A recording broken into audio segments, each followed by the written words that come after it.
coverage of night 2 of the Republican National Convention continues now. We're heading into the sort of economic portion of the event. We're expecting to hear from Larry Kudlow from the National Economic Council soon. And, of course, tonight's event will culminate with the speech by the First Lady. Let's get back to it.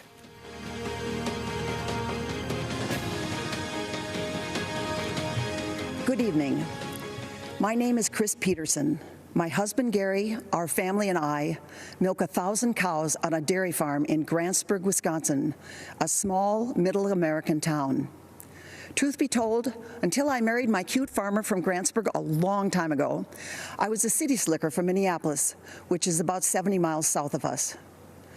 Donald Trump became president in the middle of the Great Depression for dairy farmers in Wisconsin. In 2016, prices were horrible, and longtime generational farms across the nation were going out of business. In 2017, our 120-year-old barn, which served as our milking center, caught fire and burned to the ground.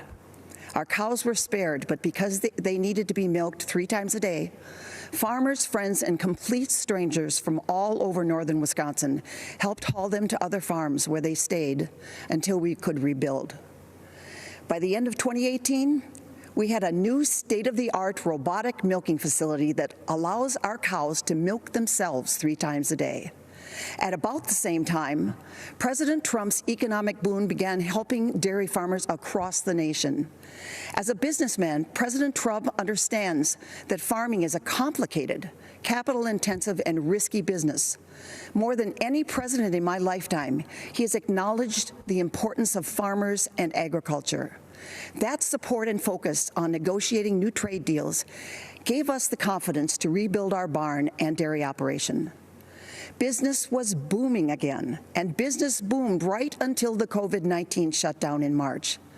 Many people probably don't realize that our country is one of the few in the world that produces nearly all of its own food. Fewer still understand how close our food production and distribution system came to collapsing this past spring. But President Trump understood and again took steps to provide the supports we needed. President Trump took the necessary action knowing that agriculture is our backbone and strength, critical to our national security.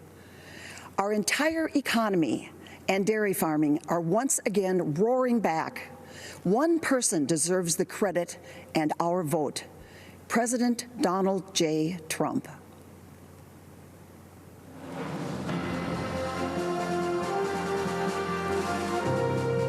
What was happening prior to President Trump, you had businesses that were overregulated, not a friendly environment at all to start a company. My family stopped ranching about 7 years ago. The regulations became so overbearing that the ranch was slowly sold off. I lost businesses because of these regulations. The factories in our town closed. The businesses in our towns have shut. It got to the point finally that middle America needed help. President Trump came in and was able to shed light on an area that had been so long left behind. Tax Cuts and Jobs Act was huge, especially for a community like ours that has a lot of small businesses, manufacturing, deregulation, fair trade, real life policy changes that affected real Americans. An amazing opportunity to get ahead, to have our businesses, to have our children educated, of school choice. That is something that's huge for parents right now, especially Black moms whose kids are trapped in failing school districts. Before COVID hit, Black unemployment rate was at the lowest ever. I've seen the numbers of employees go up, and they're earning a lot more for their family than what they had previously.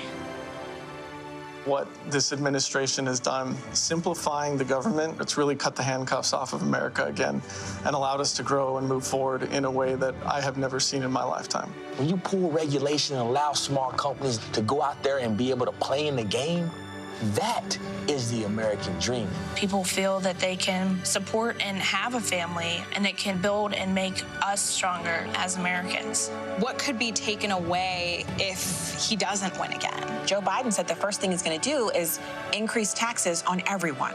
Over-regulating and making it where a small business can't grow, that's taking away the American dream. I think with the upcoming election, people just need to think about what is better for them and their family. The president's job is to be the CEO of our country, and he's doing his job. He has improved jobs, he's improved health, he's improved wages, he's cut taxes. I could go on for an hour and a half. The plan was working. Everybody had a job, making money, spending money. Boom, bada bang, boop, we good. My kids are going to look up to me and say, you are the best mom for working, raising us. It's just tremendous what I could do, I guess. This is somebody who loves his country. He's truly fighting for the American people. Hello, folks. You know me from TV and radio. I'm Larry Kudlow. Years ago, I worked for Ronald Reagan. More recently, I helped the team craft Donald Trump's economic plan during the campaign. It was a roaring success. Inheriting a stagnant economy on the front end of recession, the program of tax cuts, historic rollback of onerous regulations that crippled small business, unleashing energy to become the world's #1 producer, and free, fair, and reciprocal trade deals to bolster manufacturing, agriculture, technology, and other sectors. The economy was rebuilt in 3 years. Unemployment fell to the lowest rate of 3.5%. Blue collars, African Americans, Hispanics, women, all groups benefited enormously. Everyone was better off. A rising tide lifted all boats. Then came a once-in-100-year pandemic. It was awful. Health and economic impacts were tragic. Hardship and heartbreak were everywhere. But presidential leadership came swiftly and effectively with an extraordinary rescue for health and safety to successfully fight the COVID virus. A great bipartisan rescue also saved the economy. Right now, our economic health is coming back. With emergency spending and tax cuts, Americans are going back to work. There's a housing boom, there's an auto boom, a manufacturing boom, a consumer spending boom. Stocks are in record territory. A V-shaped recovery is pointing to better than 20% growth in the second half of this year. Now, looking ahead, more tax cuts and regulatory rollback will be in store. Payroll tax cuts for higher wages, income tax cuts for the middle class, capital gains tax cuts for investment, productivity, and jobs. Much more regulatory relief for small businesses. In economic terms, folks, this is no time for a $4 trillion tax hike. Coming out of the deep pandemic, who in their right mind would pick the pockets of taxpayers and drain money from their wallets and purses? Look, our economic choice is very clear. Do you want economic health, prosperity, opportunity, and optimism? Or do you want to turn back to the dark days of stagnation, recession, and pessimism? I believe there can't be better economic policies than we've had in recent years. So I say, stay with them. Thank you. Just going to jump in here for a moment. Larry Kudlow, obviously from the National Economic Council, making some factual claims there that deserve a little bit of a second look. Mr. Kudlow saying there's a housing boom, there's an auto boom, a manufacturing boom, a consumer spending boom, a V-shaped recovery pointing to better than 20% growth. He also said the president has successfully fought the COVID virus. If you know anything about COVID right now, you would not put the word success on it in terms of the American response. But on those economic factors, let's bring into the conversation now NBC News senior business correspondent and MSNBC anchor, our colleague Stephanie Ruhle. Stephanie, thank you for looking at this for us. What should we know about what Mr. Kudlow just said? Well, first of all, he continues to talk about the coronavirus in the past tense. It's not. We're living with it. And while we continue to live with it, we're in an economic crisis. And there are no booms. We are in a fragile and selective economic recovery. People are buying houses and cars when interest rates are at zero, when you can finance so cheaply people who have the money to do it. Even the stock market, which Larry Kudlow and the president often equate to the economy, it's not the economy, but even the entire stock market isn't booming. Of the S&P 500, it's only a handful of companies that are driving things forward. And those are the behemoth tech, Amazon, Google, Apple. They don't need to recover. They're thriving during this pandemic. And he's leaving out a huge portion of the country that are not rising, the 30 million people that don't have jobs today, the 80,000 small businesses that have closed already. So, yeah, there are a lot of small businesses that would say we want more deregulation. But if your business is shut for good, deregulation isn't going to help you. And all those tax cuts he talked about, Rachel, nobody wants to pay taxes. Nobody likes raising taxes. But eventually, you've got to pay your bills. It's the way the world works. 30 million people unemployed, and they're making the case that the economy stuff is going great. You don't want to mess that up. Stephanie Ruhle, thank you very much for being on this for us. We want to make sure we offer the right context when need be.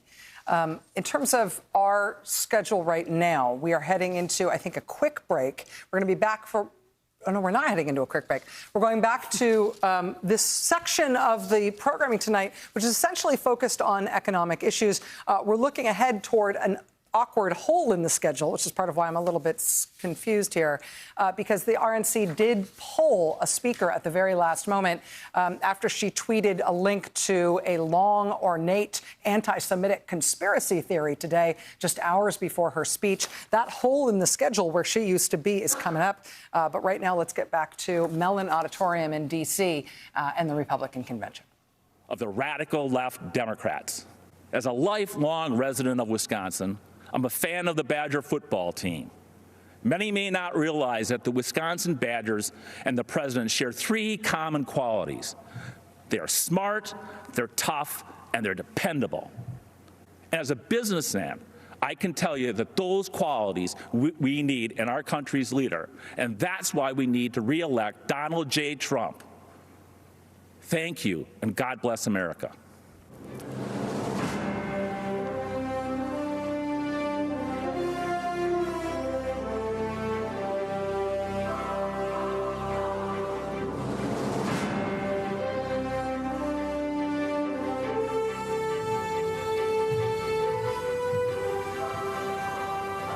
Good evening.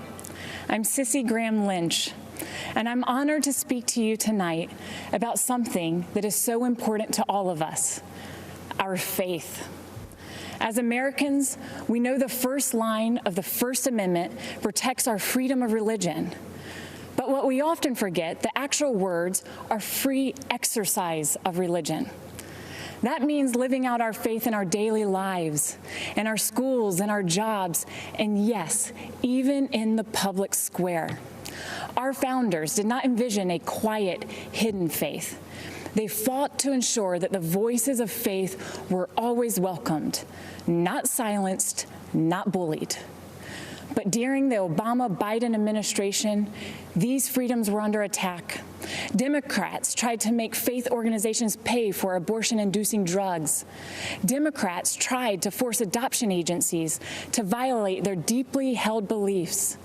Democrats pressured schools to allow boys to compete in girls' sports and use girls' locker rooms. Those are the facts. But then, we, the people, elected Donald Trump. People of faith suddenly had a fierce advocate in the White House. He appointed judges who respect the First Amendment. He supported religious beliefs in court. He ensured religious ministries would not be forced to violate their beliefs. He withdrew the policies that placed our little girls at risk. And on the world stage, President Trump became the first president to talk about the importance of religious freedom at the United Nations, giving hope to people of faith around the world. In America, we have not yet experienced physical persecution, even though the left has tried to silence us. Even during the pandemic, we saw how quickly life can change. Some Democratic leaders tried to ban church services, while marijuana shops and abortion clinics were declared essential. But you know what truly is essential? Our right to worship freely and live our faith in every aspect of life. The Biden-Harris vision for America leaves no room for people of faith. Whether you're a baker, a florist, or a football coach, they will force the choice between being obedient to God or to Caesar, because the radical left's God is government power. So in the words of my grandfather, Billy Graham, Let us stand for political freedom, moral freedom, religious freedom, and the rights of all Americans. And let's never give in to those who would attempt to take it from us. Tonight, I'm proudly standing in that public square, and I hope and pray you will join me in voting to re-elect President Trump. I am Bob Vasilevich, Mayor of Eveleth, a small town in the Iron Range of Minnesota. My father and grandfather earned their livings mining the raw materials that made the steel that built America. This election is a make or break for workers who are carrying on the legacy of men like them. Since the Iron Range economy is vulnerable to economic trends and to foreign trade, we have always needed a strong voice in Washington. We looked to Democrats to fill that void for many years because we actually thought they cared about our welfare. Not anymore. The radical environmental movement has dragged the Democratic Party so far to the left they can no longer claim to be advocates of the working man. This is hard for me to say because I am a lifelong Democrat.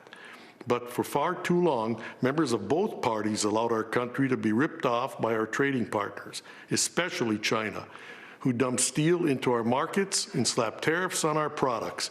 And what did so-called leaders like Joe Biden do? Nothing. The human cost has been devastating. We lost thousands of jobs. We lost a generation of young people who had to leave the Iron Range to find a livelihood. And worst of all, we lost hope. Then something unexpected happened. A straight-talking New Yorker burst onto the scene, promising to stand up to China and the rest of the world on behalf of the American worker. 4 years later, the Iron Range is roaring back to life, and we have one man to thank, President Donald Trump. He made good on his promises by cutting our taxes, rolling back senseless regulations, and delivering trade deals that put America's interests first. But the fight is not over. Joe Biden has allowed radicals like AOC to craft his environmental policies. Their so-called Green New Deal is a job-killing disgrace dreamt up by people who don't live in the real world. But Biden is too weak, too scared, and too sleepy to stand up to the radical left. He has been doing nothing in Washington for 47 years. Why would year 48 be any different? President Trump won't back down to anybody.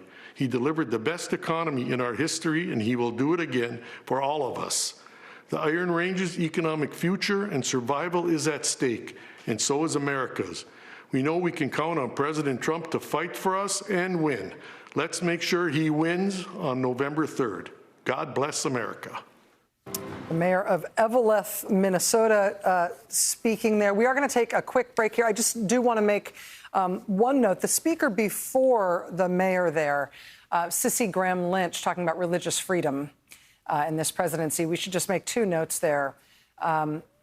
First, obviously, this president campaigned on banning people from this country on the basis of their religion with the Muslim ban. So in terms of him supporting religious freedom, that should be noted. In context, also, the president currently is supporting at least two candidates for Congress who say if you are a Muslim, you should be banned from holding public office in this country. So those claims about this being a president in support of religious freedom, those should be taken in context in terms of what the president has actually done. I also, one very specific note, Ms. Lynch also described, in her words, faith organizations being forced under the Affordable Care Act to pay for abortion-inducing drugs. If that doesn't sound familiar to you, let me tell you what she is talking about. What she's referring to there is not actually abortion-inducing drugs. She's talking about contraception, and contraception being covered under health insurance because of the Affordable Care Act. The anti-abortion right has decided to say in recent years that contraception, including things like the birth control pill, they've decided to call that abortion. So if you take birth control pills, you're like constantly having abortions all the time.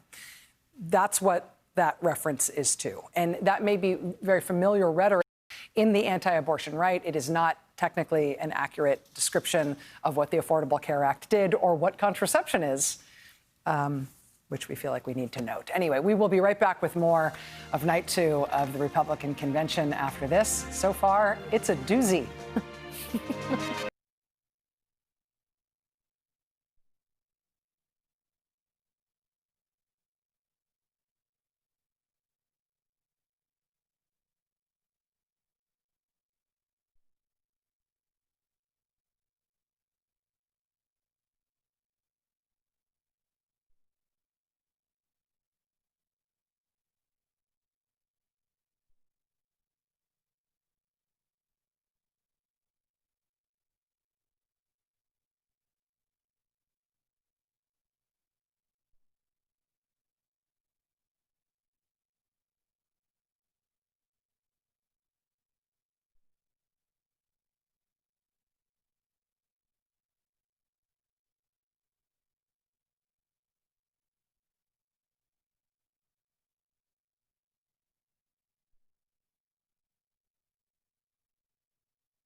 name is Nick Sandman, and I'm the teenager who was defamed by the media after an encounter with a group of protesters on the steps of the Lincoln Memorial last year.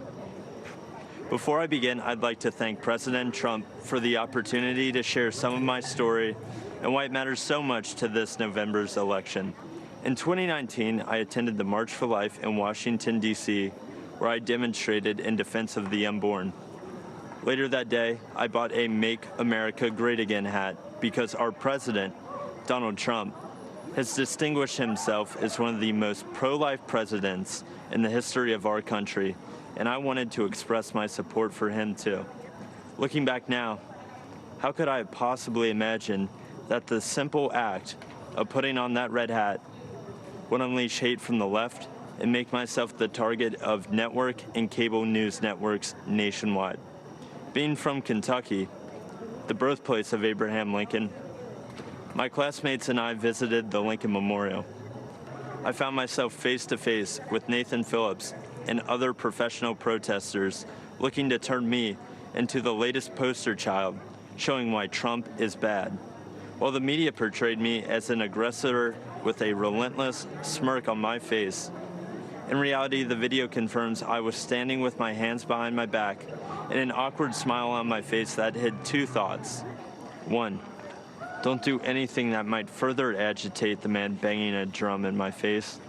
And two, I was trying to follow a family friend's advice, never to do anything to embarrass your family, your school, or your community. Before I knew what was happening, it was over. One of Mr. Phillips' fellow agitators yelled out, "We got him. It's all right here on video. And we won, Grandpa."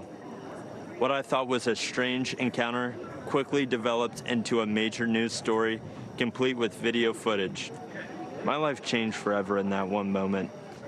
The full war machine of the mainstream media revved up into attack mode. They did so without researching the full video of the incident, without ever investigating Mr. Phillips' motives, or without ever asking me for my side of the story. And do you know why? Because the truth was not important. Advancing their anti-Christian, anti-conservative, anti-Donald Trump narrative was all that mattered. And if advancing their narrative ruined the reputation and future of a teenager from Covington, Kentucky, well, so be it. That would teach him not to wear a MAGA hat. I learned what was happening to me had a name. It was called being canceled, as in annulled, as in revoked, as in made void. Canceled is what's happening to people around this country who refuse to be silenced by the far left. Many are being fired, humiliated, or even threatened. And often, the media is a willing participant. But I would not be canceled. I fought back hard to expose the media for what they did to me, and I won a personal victory. While much more must be done, I look forward to the day that the media returns to providing balanced, responsible, and accountable news coverage. I know President Trump hopes for that too. And I know you'll agree with me when we say that no one in this country has been a victim of unfair media coverage more than President Donald Trump. In November, I believe this country must unite around a president who calls the media out and refuses to allow them to create a narrative instead of reporting the facts. I believe we must join a president who will challenge the media to return to objective journalism. And together, I believe we must all embrace our First Amendment rights and not hide in fear of the media or from the tech companies or from the outrage mob either. This is worth fighting for. This is worth voting for. And this is what Donald Trump stands for. Thank you all for listening to me tonight. And one more thing. Let's make America great again.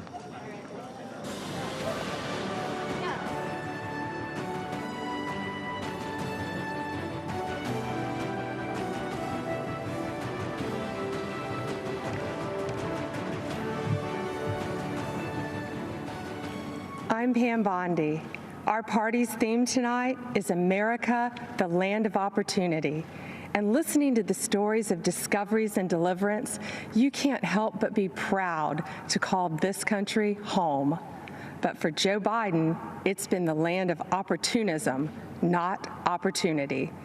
As a career prosecutor and former Attorney General of Florida, I fought corruption, and I know what it looks like, whether it's done by people wearing pinstripe suits or orange jumpsuits.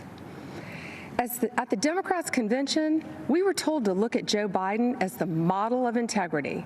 But when you look at his 47-year career in politics, the people who benefited are his family members, not the American people. Let's take a closer look.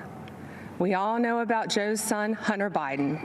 A corrupt Ukrainian oligarch put Hunter on the board of his gas company, even though he had no experience in Ukraine or in the energy sector. None. Yet he was paid millions to do nothing. He only had one qualification that mattered. He was the son of the man in charge of distributing U.S. aid to Ukraine. And recently reported information revealed that a few months after Hunter Biden joined that corrupt company's board, the Obama-Biden State Department began doing business with them, even when it remained under investigation for corruption. And it gets worse. That very same company was being investigated by a Ukrainian prosecutor. Joe Biden, the Vice President of the United States, threatened to withhold aid to Ukraine unless that same prosecutor was fired. And then he was fired. Hunter only resigned from that board just before his dad announced his campaign for president. Now let's talk about China. Fact. Joe Biden flew to China on Air Force Two with Hunter along for the ride. They said he was just there as a family member, but we know that's untrue. In Beijing, Hunter didn't just go sightseeing. He had meetings with his Chinese bank partners. Hunter even arranged for his dad to meet with one of the partners. 10 days later, those Chinese communist bankers approved millions to go to Hunter's firm. And those bankers work for the Chinese Communist Party, which oppresses their people, cheated American workers for decades, and covered up a deadly virus. To this day, Hunter controls a 10% stake in that firm. And Joe Biden's done more than look the other way on China. He said, "The Chinese aren't our competition. Come on, man, they're not bad folks." Come on, Joe. Talk to the folks in Middle America who lost countless jobs to China while your son was getting rich with them. But there's more. Fact. There have been numerous press reports that have shown other close Biden family members benefited from Joe's 47-year political career. Joe Biden was point person on Iraq. The president of a construction firm met with Biden's team in the White House, and then who did they hire to build thousands of houses in Iraq? Joe Biden's close family member, who, you guessed it, had no experience in the industry and no experience in Iraq. A company official bragged that it helps to have a family member, the vice president, as partner. The family member put it more bluntly by saying, "There's a line of 747s filled with cash ready to invest." Now let's follow the money down south. Again, as reported in the press, yet another close family member of Joe's set his sights on Costa Rica and Jamaica, where millions of dollars flowed from the Obama-Biden administration in taxpayer-backed loans to projects linked to, yes, that same family member. These aren't isolated incidents. It is a deliberate pattern of conduct. And that's just what he did as vice president. Imagine what he'd do as president. How many American families would be allowed to get away with this? Why should there be one standard for the elite political class and another set of rules for the rest of us? When millions of Americans voted for Donald Trump, they knew he'd be different, and he is. He's a tough, no-nonsense outsider who can't be bought or intimidated. He won't even take a paycheck from the American people. He donates his paycheck to charities across this country. Democrats have been lecturing America about integrity for 4 years, while their nominee has been writing the textbook on abuse of power for 40 years. If they want to make this election a choice between who's saving America and who's swindling America, bring it on. Joe says he'll build back better. Yeah, build the Bidens back better. Our president is in this to build a safer, better, and stronger America, and he will finish what he started to keep this a real land of opportunity for everyone. If you want to check your voting status, secure your ballot, or register to vote, text VOTE to 88022. Remember, the best is yet to come. Okay, we had wondered why this was the one speech that they didn't give any advance excerpts or any advance text for. Now we That's why. Now I mean, first of all, I was trying furiously. I don't type fast enough to take enough notes here, but just going through what Pam Bondi just did was give a litany of allegations to try to make Joe Biden look like he's corrupt and that Joe Biden's children have benefited from his political career, which is literally the indictment of the Trump family. Yes, which is why they did it. And let us just be reminded that who Pam Bondi is. When she was the Attorney General of Florida, this is the woman who, after having gotten a $25,000 donation from Donald Trump, decided not to pursue a case against Trump University, which, of course, Letitia James in New York did. She did not. And she was unique in finding no fault in the fact that Trump University allegedly defrauded thousands and thousands of people out of money that they had paid for a university to try to be like Donald Trump. Trump also had to give back his campaign donation to Pam Bondi because he made it out of his charity. Out of his charity. And that's Pam Bondi. Let me offer this fact check. We know from 3 years of reporting that Donald Trump has urged his first White House counsel, Don McGahn, his first Attorney General, Jeff Sessions, to prosecute his political enemies. At the time, that included ultimately Jim Comey and Hillary Clinton. We know that under Bill Barr, the Justice Department has been used to liberate his political allies. We know that there is a will, and we know that there is a willing accomplice in Bill Barr. We also, I know from my own reporting that Donald Trump is agitated today with Christopher Wray for not being more forthcoming and turning over more material to Ron Johnson's committee. If Hunter Biden, go after the Biden family. Right. If Hunter Biden had committed a crime, Donald Trump runs the government and has freely and daily and regularly tried to steer investigations in a direction that will hurt his political enemies. There is an FBI. If crimes had been committed, they would be under investigation. Andrew Weissman is standing by, as former general counsel of the FBI, who was chief of the fraud section of the Justice Department. Mr. Weissman, thank you for being here tonight. Ms. Bondi just made a bunch of claims about Hunter Biden and Joe Biden, his pressuring a prosecutor in Ukraine to be fired. Can you give us some context on that? Well, to follow up on what Nicole said, this is what led to the impeachment, which was it took over $300 million for the president to try and coerce Ukraine to open a criminal investigation into the vice president. Whereas it's pretty clear even his own attorney general would not do that. And it's pretty dangerous for Pam Bondi to sling around these accusations with no facts whatsoever, when just this week we heard that Eric Trump is asserting the, quote, Constitution to refuse to testify in a criminal investigation looking at over $145 million in tax fraud. You have Don Jr.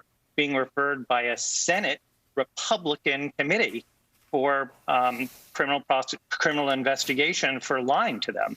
So, those are actual facts of what's happened and not just mere smears. And it comes just as one of the president's two adult children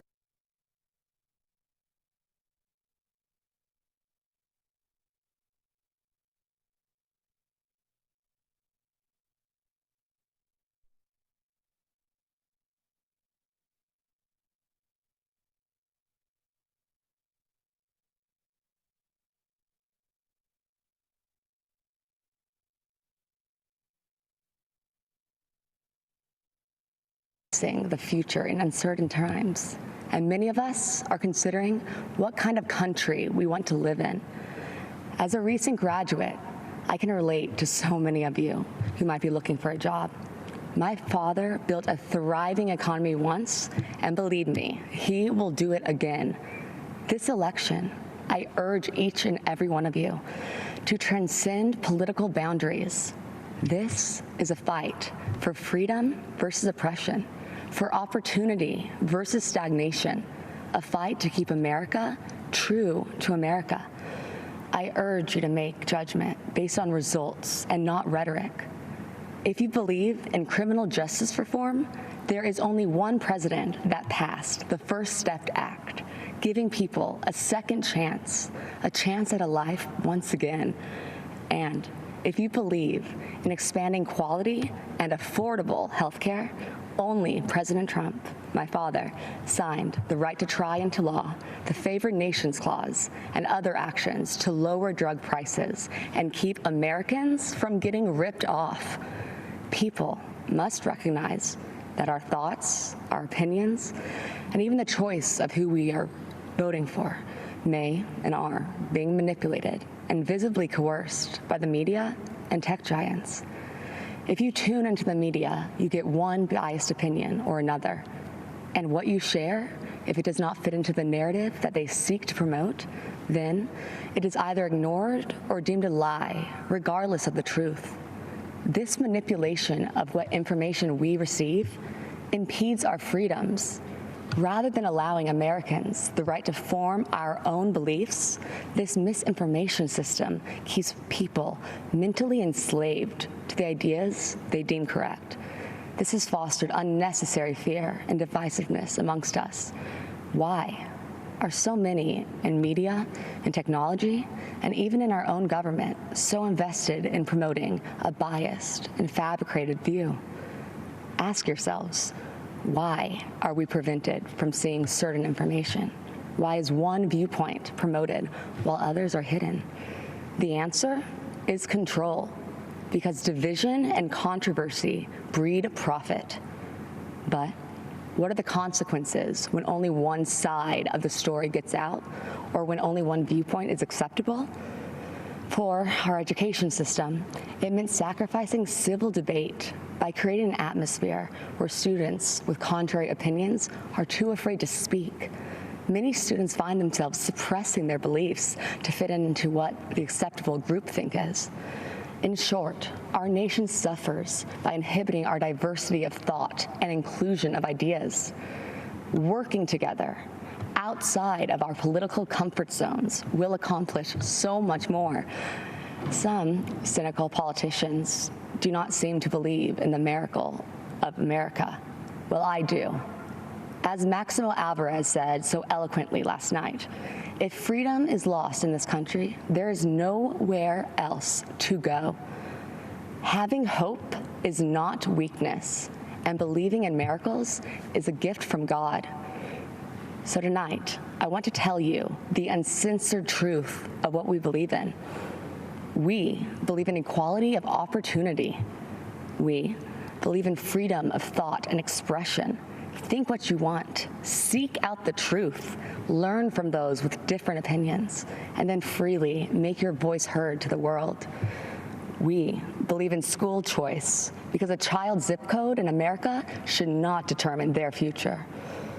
We believe in freedom of religion for all faiths, and we believe in the American spirit, a country founded on ideas, not identity, a country where our differences are embraced, and the only country where the word dream has been attached to it. Because in America, your life is yours to chart. So if you're hearing these things and thinking to yourself, that is the kind of country that I want to live in, well, whether you realize it or not, you are a Trump supporter. I encourage you to see beyond the facade that so many other politicians employ. They mask themselves in disguises of decency as they try to pressure us to mask our own identities and beliefs. My father is the only person to challenge the establishment, the entrenched bureaucracy. big pharma, and media monopolies to ensure that Americans' constitutional freedoms are upheld and that justice and truth prevail. My father does not run away from challenges, even in the face of outright hatred, because fighting for America is something he will sacrifice anything for. He dreams big dreams for our country, and he is relentless at achieving them. You see, Make America Great Again is not a slogan for my father. It is what drives him to keep his promise of doing what is right for American citizens. The energy of change and opportunity is with us. God has blessed us with unstoppable spirit, his spirit, the American spirit. My dad has proven to be driven by that spirit. He has demonstrated his faith and his uncompromising heart and actions. My father has made me believe that America can truly be great again. If you care about living your life without restraints, about rebelling against those who would suppress your voice and building your American dream, then the choice in this election is clear. A vote for my father, Donald J. Trump, is a vote to uphold our American ideals. Be true to yourself and stay true to the dream of America. Thank you, and God bless you all.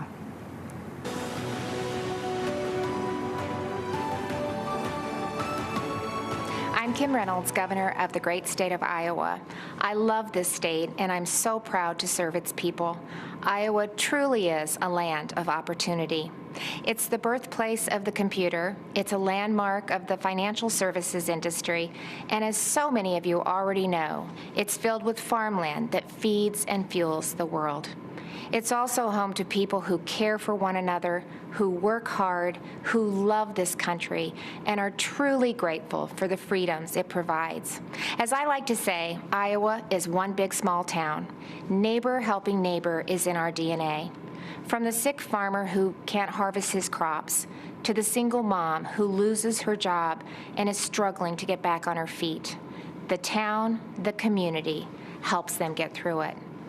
But what happens when a storm rips through almost the entire state? When it's not one farmer who lost his crop, but hundreds? When it's not one neighbor who was without food, but thousands? That happened just 2 weeks ago. A storm called a derecho with hurricane-force winds of up to 140 miles per hour wiped out millions of acres of crops, left thousands without power. It destroyed homes, wrecked lives, and left devastation in its wake. It was the worst storm in our state's history. And Iowans did what you expect Iowans to do. They helped each other, they took care of each other, and they still are. But someone else had our back, our president. When the winds had finished raging and the cleanup had only begun, he showed up. Now, you might not know that because the national media didn't report it, but the Trump administration was here in full force. The day after the storm, the president called to assure me that we had the full backing of the federal government.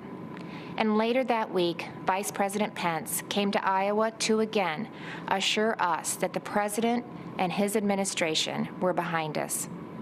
With the help of the Trump administration, we quickly received a major disaster declaration that will help Iowans get back on their feet. The president, he cut through the bureaucracy to do what needed to be done and to do it quickly.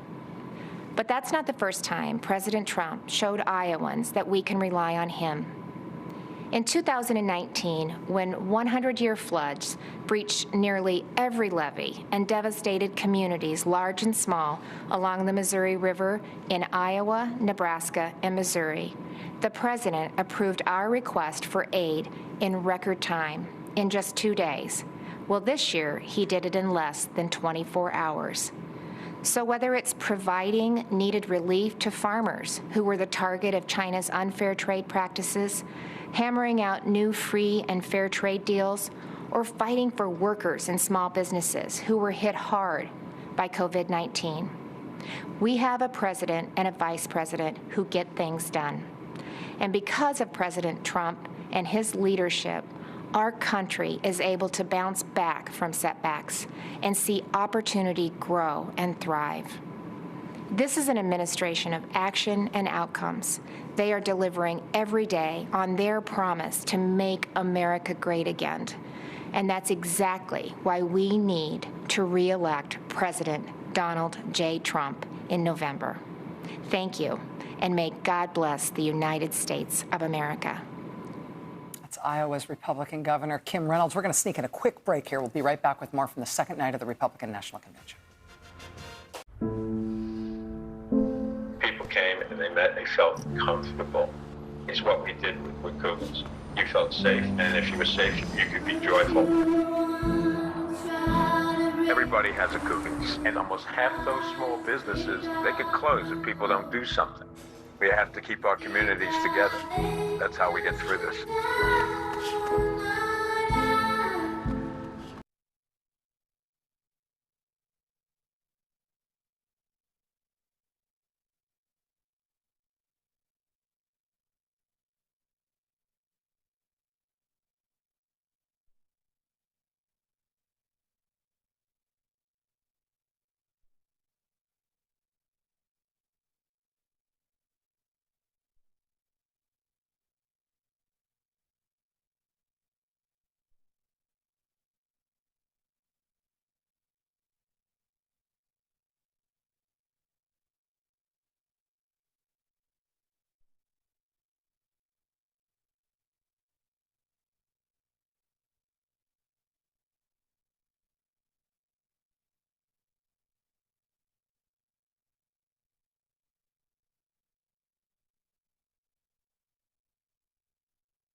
Getting right back to our RNC Night 2 coverage. This is a video presentation from the Trump campaign showing Vice President Mike Pence with voters at the boyhood home of Abraham Lincoln.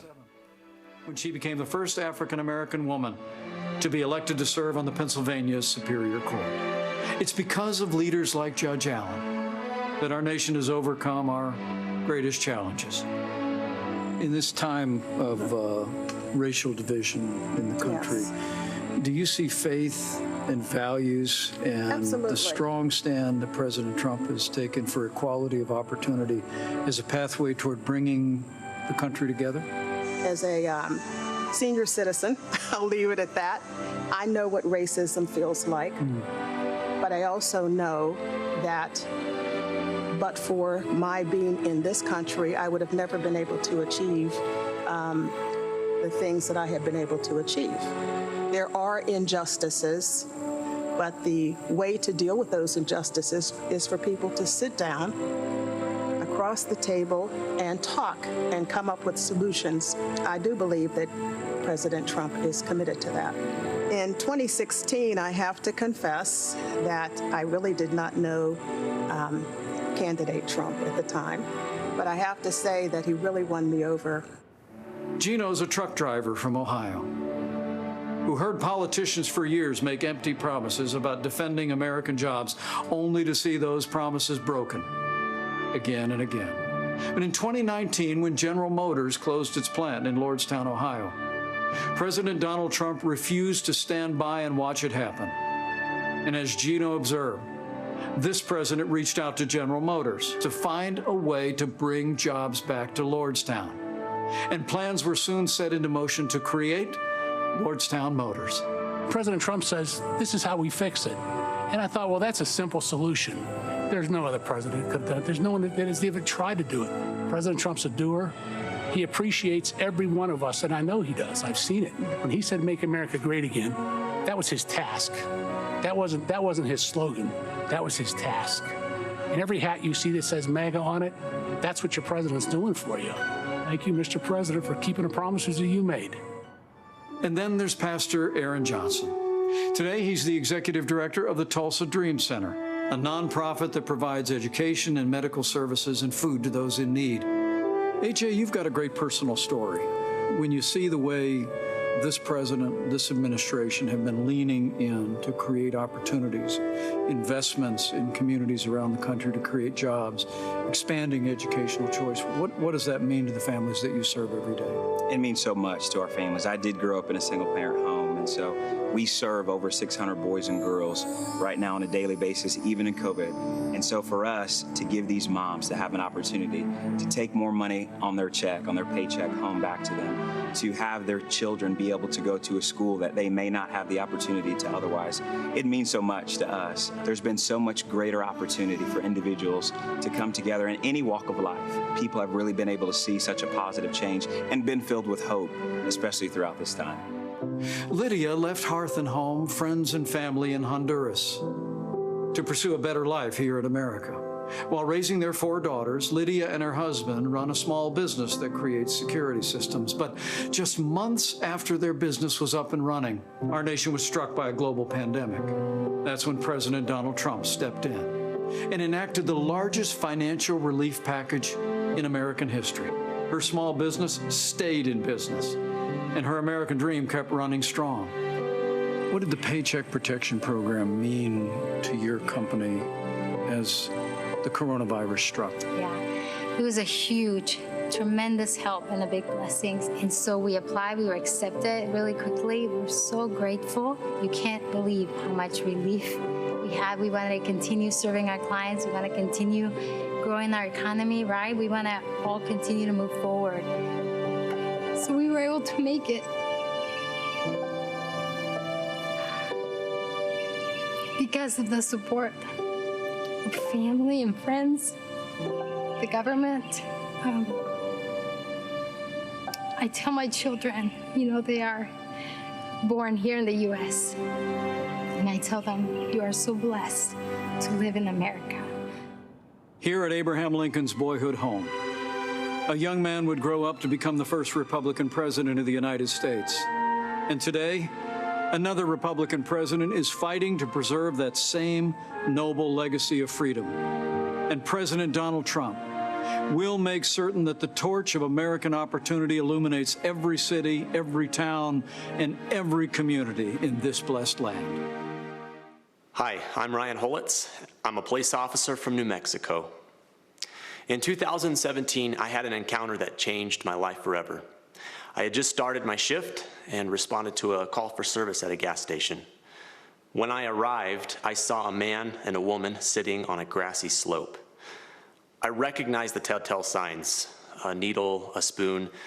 I knew immediately that they were preparing to inject themselves with heroin. Sadly, this is a common sight for me. I encounter the ravages of addiction every day. But nothing could prepare me for what I discovered as I approached them. The woman was very pregnant. In my shock, I asked her if she knew that she was harming her baby by doing drugs. She crumbled and burst into tears. Two worlds collided as I knelt down beside her. A police officer and a homeless drug addict, brought together by forces outside of our control. As we talked, our humanity, distinct from our stations in life, was made abundantly clear. Her name was Crystal, and in the midst of her suffering, she confided that she loved her unborn baby. She wanted the best for her child.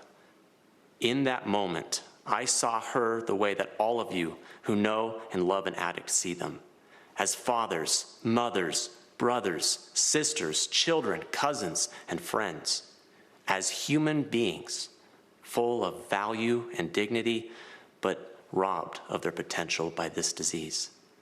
When Crystal said that she was looking for a family to adopt her baby, God showed me exactly what I had to do. Without hesitation, I told her that my family would welcome her baby through adoption. Today, our beautiful daughter Hope is a thriving 2-year-old. Crystal is fast approaching 3 years of recovery. She is a dear friend and a constant inspiration to me and others. I hold a special place in my heart for those facing opioid addiction, and that's why I'm enormously grateful to the President for his leadership in fighting this deadly enemy. Through his efforts, we're turning the tide on the crisis of addiction. President Trump declared the opioid crisis to be a public health emergency and then secured $6 billion in new federal funding to help Americans fight opioid abuse. He invested an additional $100 million to stop the opioid crisis in rural America. And in a move that strikes at the root of the problem, he implemented a safer prescribing plan aimed at reducing opioid prescriptions by over 1/3 within 3 years. This is an effort that stops addiction before it ever gains a hold in someone's life, and it's having an impact. Drug overdose deaths decreased in 2018 for the first time in 30 years. Many of the states hardest hit by the opioid crisis are seeing the largest drop in deaths. We're seeing that doctors are writing fewer prescriptions for opioid pain drugs. These are significant improvements that have a meaningful impact.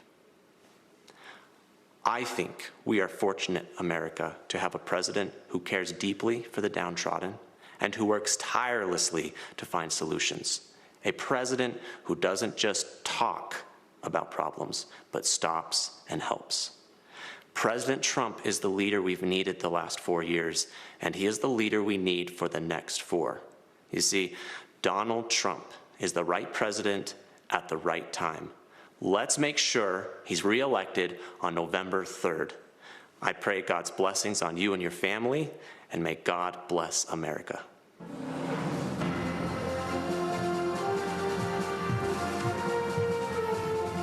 Good evening. My name is Jeanette Nunez, and I'm proud to serve as Lieutenant Governor of the great state of Florida. Tonight, I'm honored to share my story of faith, family, and American freedom.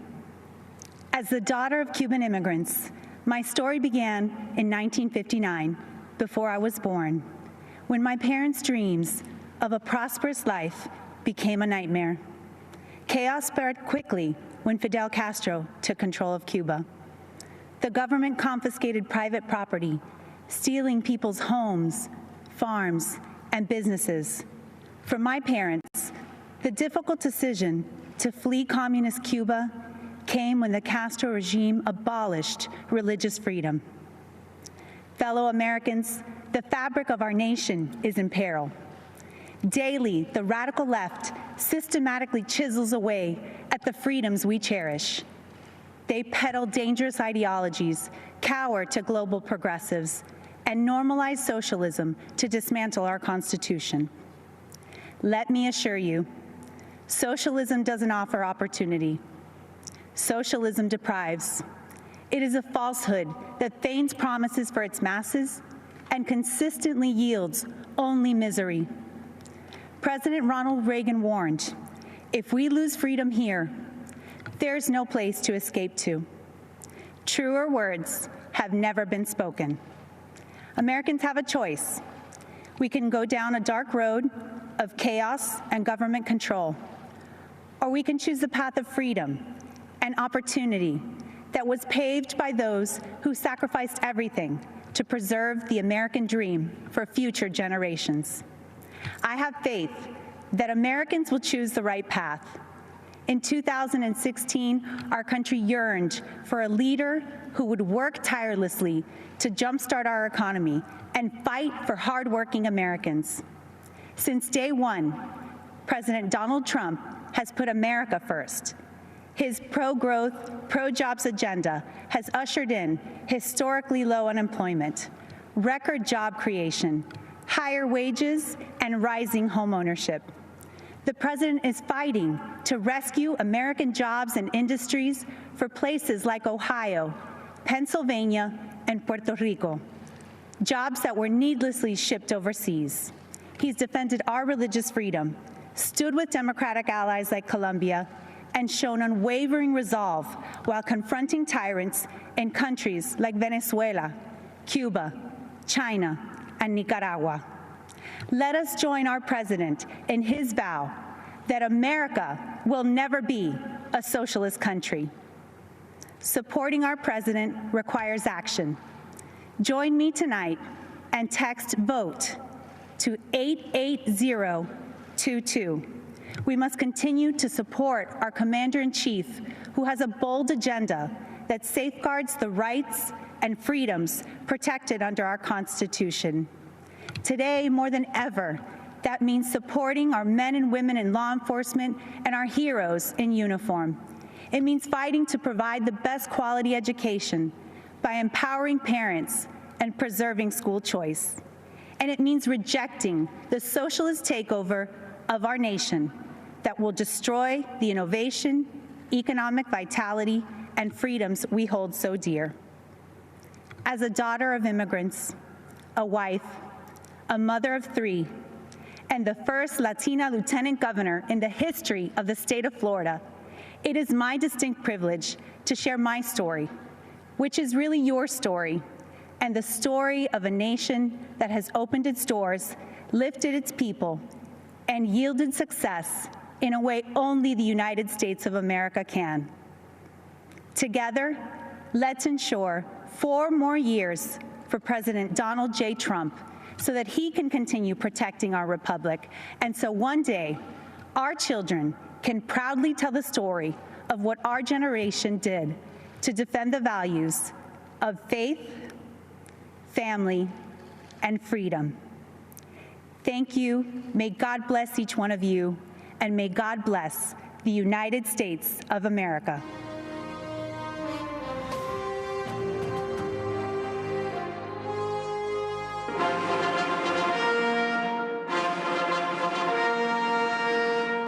Ladies and gentlemen, the President of the United States.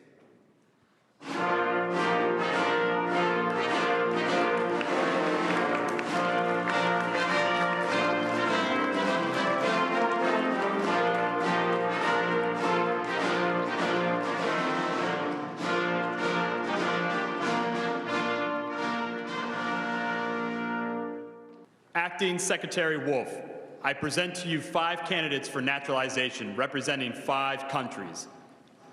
On behalf of everyone here today, I'd like to express my gratitude to you, Mr. President, for hosting this naturalization ceremony here at the White House. To our candidates, it is my honor to administer the oath of allegiance and welcome you as our fellow citizens. Candidates for naturalization, please raise your right hand and repeat after me. I hereby declare an oath that I absolutely and entirely renounce and abjure all allegiance and fidelity to any foreign prince, potentate, state or sovereignty, of whom or which I have heretofore been a subject or citizen.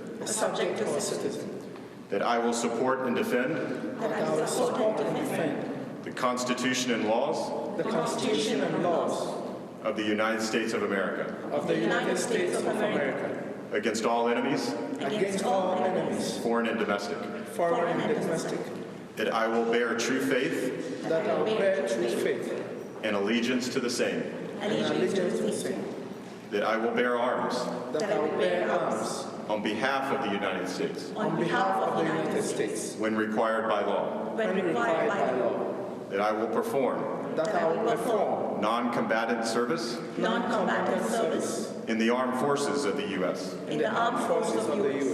When required by law, that I will perform work of national importance under civilian direction when required by law, and that I take this obligation freely without any mental reservation or purpose of evasion. So help me God. Congratulations, you're now citizens of the United States of America.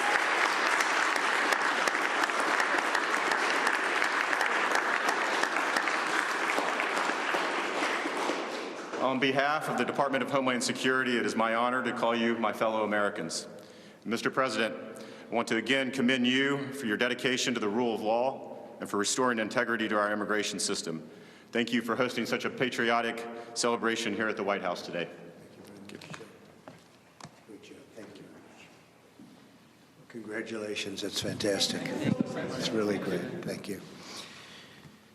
And I want to thank Acting Secretary Wolf, doing a phenomenal job in so many ways. Today, America rejoices as we welcome 5 absolutely incredible new members into our great American family. You are now fellow citizens of the greatest nation on the face of God's earth. Congratulations. Great going. You followed the rules, you obeyed the laws, you learned your history, embraced our values, and proved yourselves to be men and women of the highest integrity. It's not so easy. You went through a lot, and we appreciate you being here with us today.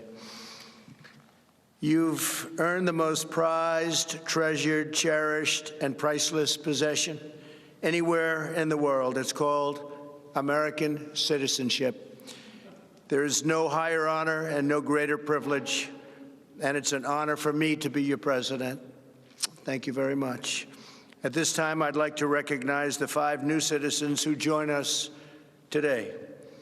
Robert Martin Ramirez Alcazar is from Bolivia and has been a lawful permanent resident of the United States since 2013. Robert? Hi, Robert. He and his wife are raising 3 beautiful children. In 2017, Robert achieved the dream of starting his own business, a construction company that now employs 5 workers. Robert says, "I love this country. I want to respect the law. America has helped me so much in life." Robert, thank you very much for your devotion. Thank you for the opportunities to the United States. Well, thank you, and good luck with that company. Soon you'll have hundreds of employees, I think, right? It will. Could happen. It will. Rima Gideon is from Lebanon and is the proud mother of 3 children. Rima speaks English, Arabic, and French, and earned a degree in psychology. In other words, she can figure me out. She now works as a daycare teacher in Virginia. Rima says, "I feel blessed to be a loyal citizen of the greatest country in the world, a country that has given me the opportunity of a lifetime to realize my potential and my dreams." Rima, congratulations. It's really great. Thank you. Well, that's very good. Thank you very much. I appreciate it. Sudha Sundari Narayan is a phenomenal success, born in India, came to the United States 13 years ago.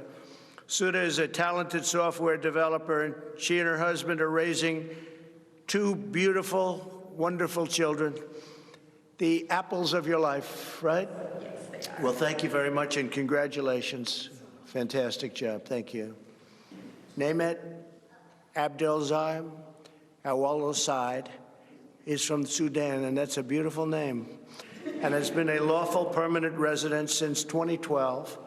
She is the married mother of 3 beautiful children, earned a master's degree and PhD in animal nutrition from the University of Wyoming, great place, great state, and she is a trained veterinarian. She's also worked as a substitute teacher for the Alexandria Public Schools since 2004. That's fantastic. Well, Diamond, thank you very much, and congratulations. It's my honor to be with you. Thank you. Thank you very much. Salah Abdul Samad has been looking forward to this day since he arrived in the United States from Ghana in 2015. Salih speaks 5 languages and works the medical field. Salih says that the American citizenship means everything to me in my life. It cannot be measured or quantified.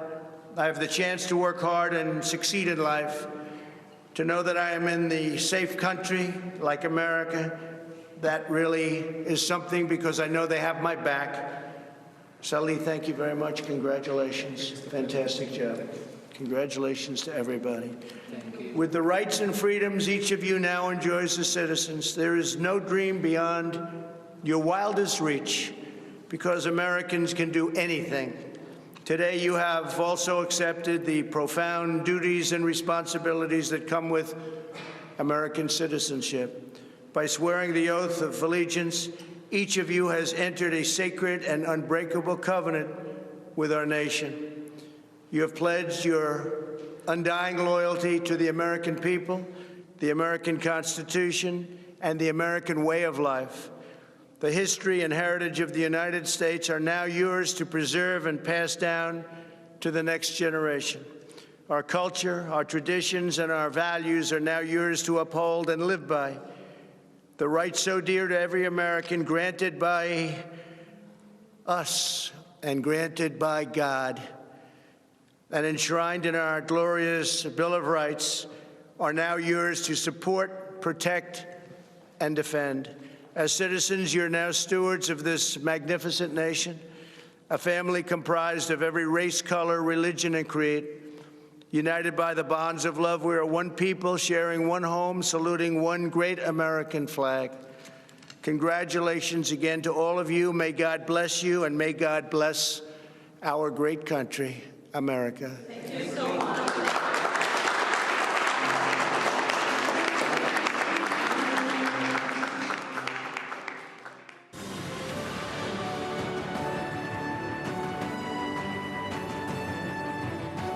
Good evening, America. When I stood on this convention stage 4 years ago, no one fully understood the historic change that was about to take place. We could all feel it. Something was happening. A movement was forming just below the surface. The forgotten man and woman, voiceless in Washington, D.C., were preparing to rise up. Our movement followed the pattern of so many that came before us. First, we were ignored. Then we were laughed at. Then they fought us. And then, together, we won. From that moment forward, America came first. America started winning again. America became respected again. But with every movement, there's a counter-movement. In the view of the radical Democrats, America is the source of the world's problems. As a result, they believe the only path forward is to erase history and forget the past. They want to destroy the monuments of our forefathers. They want to disrespect our flag, burn the stars and stripes that represent patriotism and the American dream. They want to disrespect our national anthem by taking a knee while our armed forces lay down their lives every day to protect our freedom. They do not want the Pledge of Allegiance in our schools. Many of them don't want one nation under God. The Democrats want to defund and disrespect our law enforcement. The Democrats want an America where your thoughts and opinions are censored when they do not align with their own. President Reagan said, "Freedom is never more than one generation away from extinction. It must be fought for, and it must be protected." This is the fight that we are in right now, and it is a fight that only my father can win. My father ran not because he needed the job, but because he knew hard-working people across this great country were being left behind. The media mocked these patriots in the flyover states in which they lived. They ignored the Trump flags. They ignored the millions of MAGA banners and barns painted in red, white, and blue. The silent majority had no one fighting for them in either party.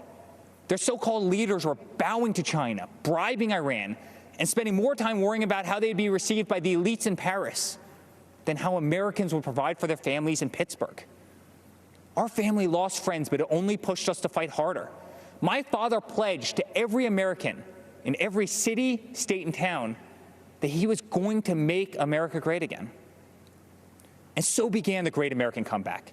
Almost immediately, taxes were slashed, regulations were cut, and the economy soared to new heights, heights never seen before.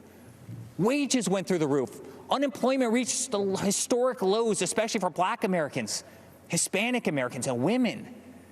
Trade deals were ripped up and renegotiated. Lights were turned back on in abandoned factories across our country.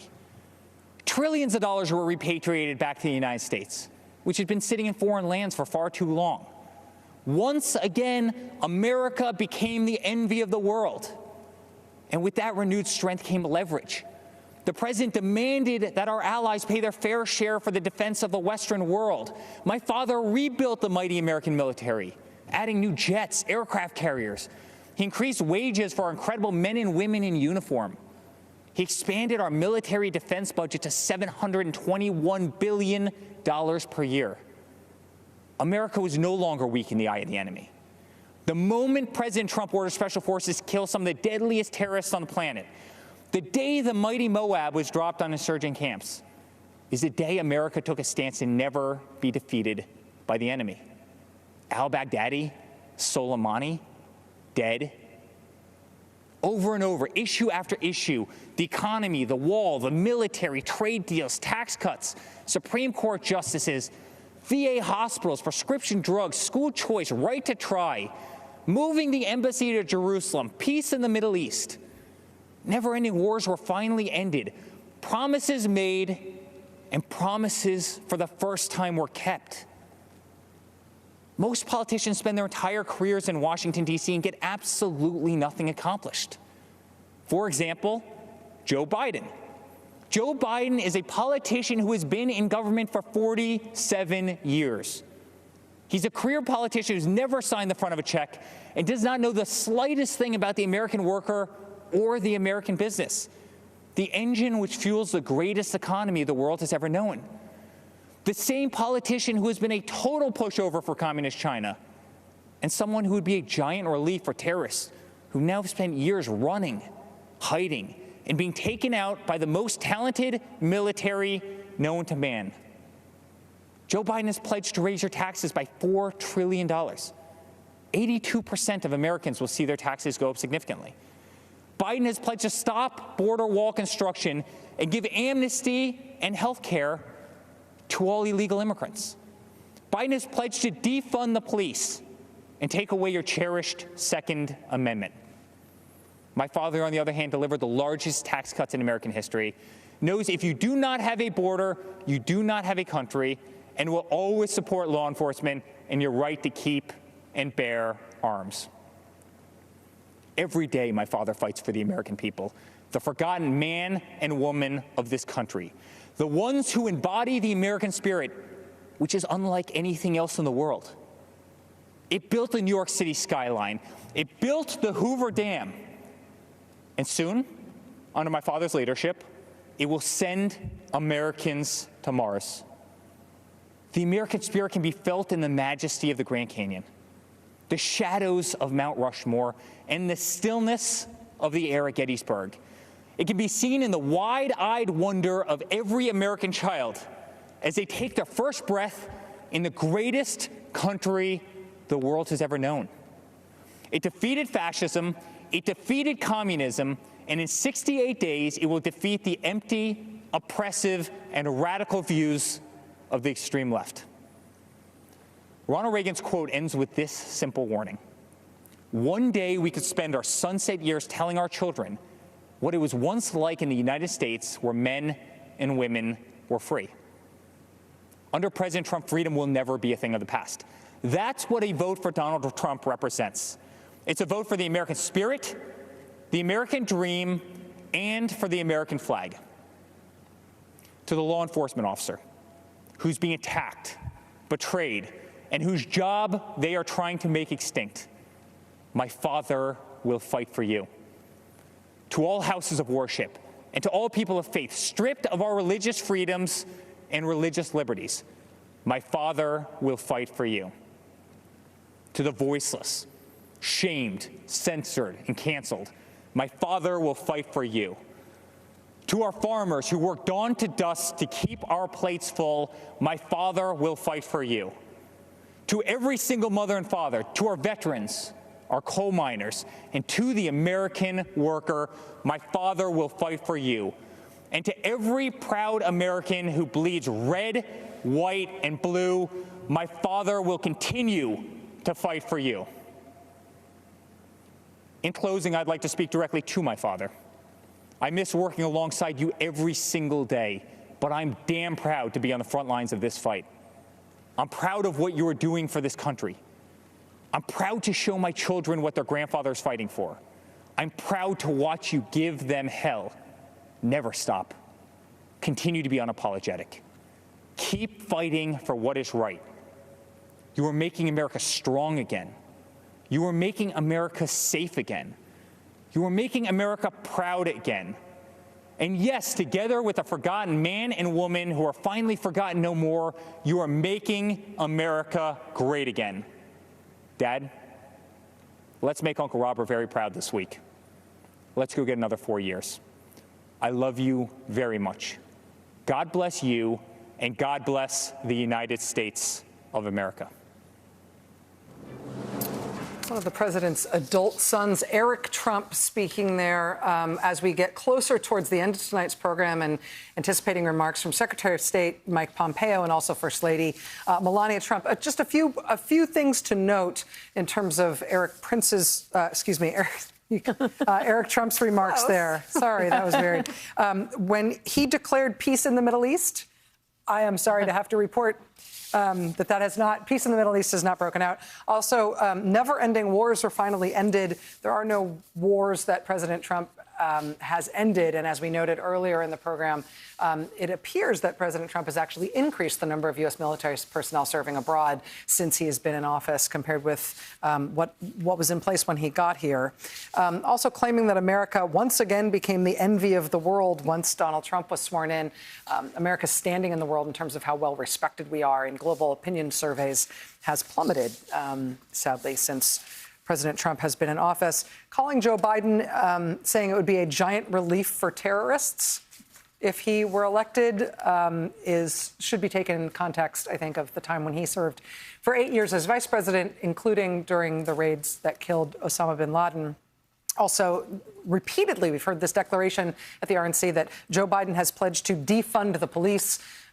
Wherever you've heard that slogan, and you hear it now more from the right than you do from the left, Joe Biden has not pledged to support that idea whatsoever. Also, sticking out to me, to all houses of worship, to all people of faith, my father will fight for you. Again, if provided that people of faith include Muslims, the president actually proposed banning them from being allowed to visit the United States and put into effect a version of his Muslim ban. And then this, and for this, we're actually going to get a little bit of expert help. To the law enforcement officer who's being attacked and betrayed, my father will fight for you. Having seen this administration go after law enforcement officials, particularly those involved in the Russia investigation, in a way that we've never really seen since the Spiro Agnew days of the Watergate era of the Nixon administration, you have to think that people like Peter Strzok and James Comey and Andrew McCabe are thinking about that as law enforcement officials right now, hearing that the president will stand by them and fight for them is ahistoric.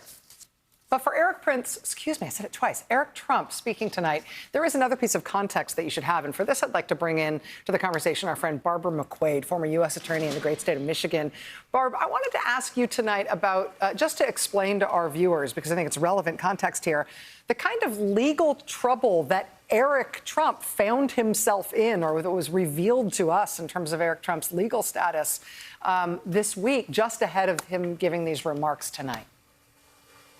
Yes, well, the reports are, Rachel, that the Attorney General of New York wants him to sit for an interview, has subpoenaed him for an interview. based on some of the financial irregularities that have been reported in the Trump Organization. We know from Michael Cohen's testimony before Congress that he said that President Trump would repeatedly inflate or deflate his income as it suited him for loans or tax purposes.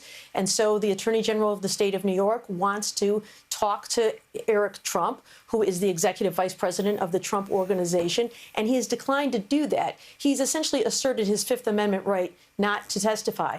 But that's not how it works. He can't just say, I'm not showing up, I don't want to play ball. He has to come in and question by question assert that Fifth Amendment right. I suspect the day will come when he does that, but he seems to be stalling, perhaps to get past the election when it could be politically very untenable for him to do that publicly. And remarkable for that to be coming public while the week that he is giving these remarks on behalf of his father. Barb, thank you very much for helping us understand that. Joy, let me hand this off to you. Thank you, Rachel. Okay, so there was another thing that happened this evening that was unique and different. We had a naturalization ceremony take place inside the White House with Donald Trump presiding. And just to talk a little bit more about that, I want to bring in MSNBC correspondent Jacob Soboroff, our friend Jacob, who's written about this and reported on this. Your thoughts, a naturalization ceremony inside of the White House? Well, galling is the word that I'm seeing used, Joy, by immigration activists and lawyers online, that the administration, the Trump administration, was some of the most restrictive, harsh, and cruel, in the words of a former administration official, ICE official, to me, would use a naturalization ceremony for political purposes in this context. And it goes beyond that. That was a very special moment for those 5 people in the White House this evening or earlier today. But everyone should know, our viewers should know, there are literally tens of thousands, if not hundreds of thousands, of people who are eligible and awaiting their own naturalization ceremonies, and not only their own naturalization ceremonies, but the ability to vote this November. And they are being prevented from doing so because the Trump administration refuses to allow them to have those naturalization ceremonies remotely via Zoom. And they say it's not possible. They don't feel comfortable with that. Obviously, people are arguing that it is possible. And one other thing I just want to point out, we saw Chad Wolf there, the acting Secretary of Homeland Security, who was nominated today to become the permanent Secretary of Homeland Security. The GAO says he is illegally serving in his job. It's the same Chad Wolf who authored an early memo by this administration talking about restrictive policies to separate migrant children from their parents, a policy Trump himself had wanted to bring back after they ended it. And many of us are familiar by now, myself especially after seeing it with my own eyes, that 5,400 children were taken from their parents, what was described as torture by Physicians for Human Rights. Joy. Thank you. I want to throw it on over to Nicole. I'm going to bring into our conversation former Deputy National Security Advisor and MSNBC political contributor Ben Rhodes. Ben, Mike Pompeo has shed a couple of inspectors general over at the State Department. Do we learn why that is tonight? Yes, Nicole, he is in Jerusalem on official business, flew there on State Department aircraft paid for by the taxpayers. I'm sure is staying in a hotel with full security and staff paid for by the American taxpayers. And for the first time in the history of this country, there will be a Secretary of State addressing a political convention from a foreign country. It's an utter politicization of the office of Secretary of State.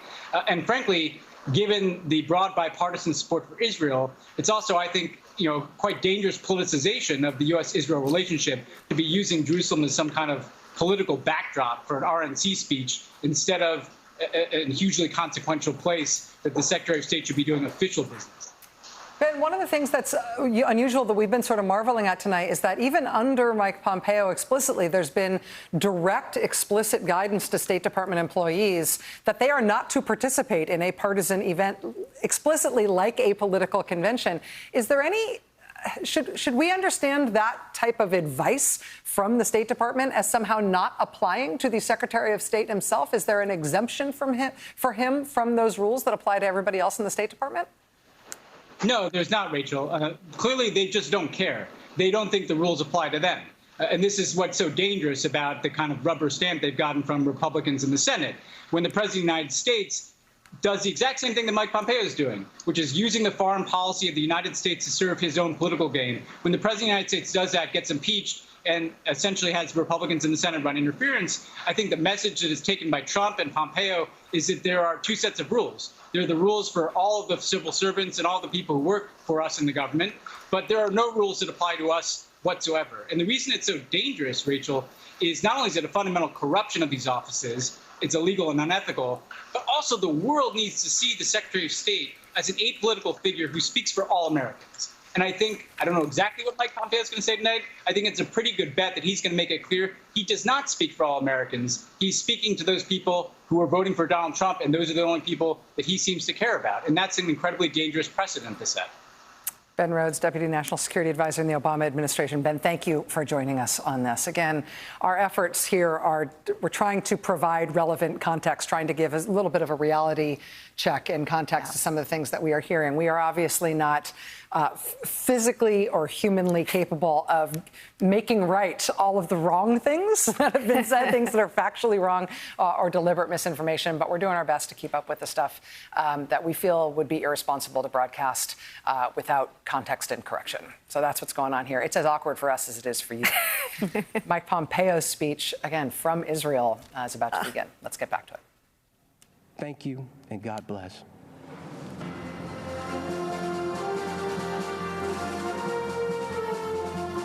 Hi, I'm Mike Pompeo.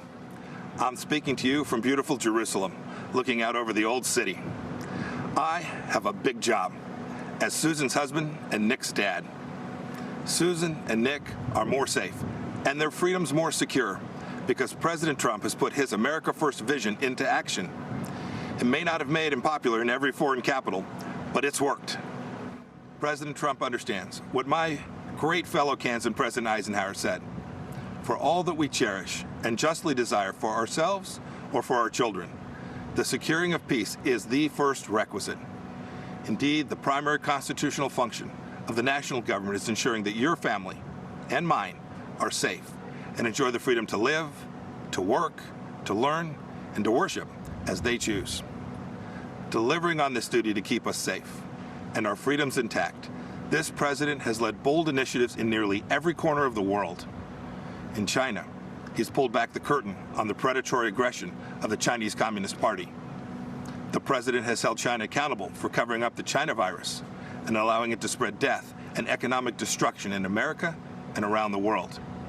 And he will not rest until justice is done. He has ensured that the Chinese Communist Party spies posing as diplomats in America are jailed or sent back to China. And he has ended the ridiculously unfair trade arrangement with China that punched a hole in our economy. Those jobs are coming back home.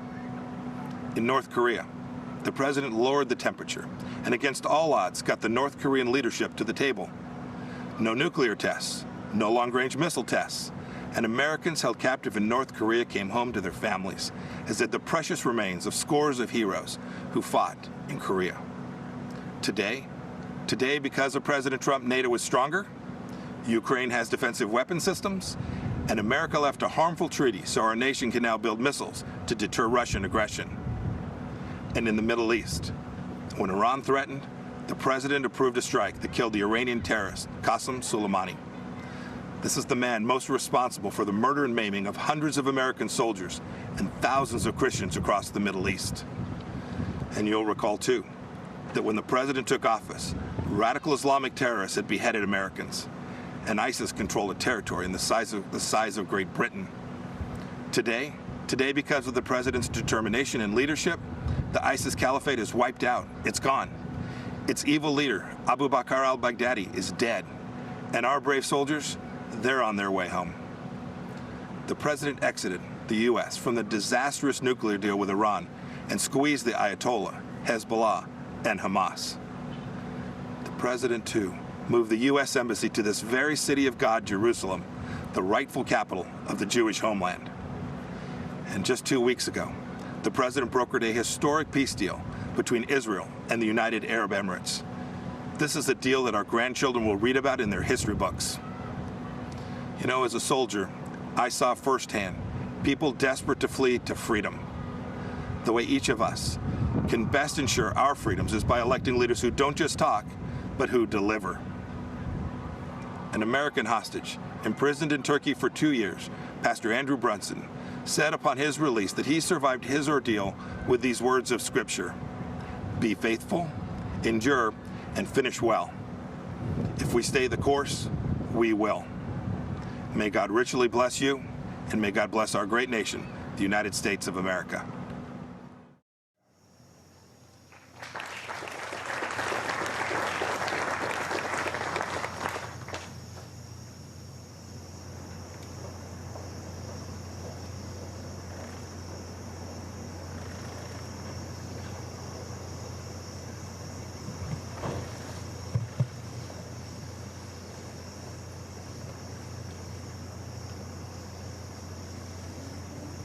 A live shot of the recently renovated Rose Garden at the White House, which will be the location for the First Lady's speech tonight. We just saw Vice President Mike Pence and the Second Lady Karen Pence, his wife, walk down the colonnade there. There's quite a number of people there in the audience. As you can see, they're sort of slightly socially distanced.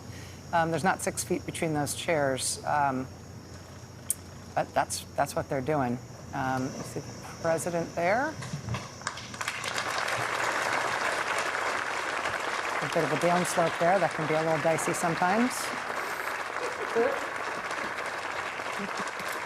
he'll be there in person to watch the First Lady give her remarks this evening. You see no masks some masks in the back there among people at the event, but mostly maskless and again, slightly socially distanced, but they are outdoors.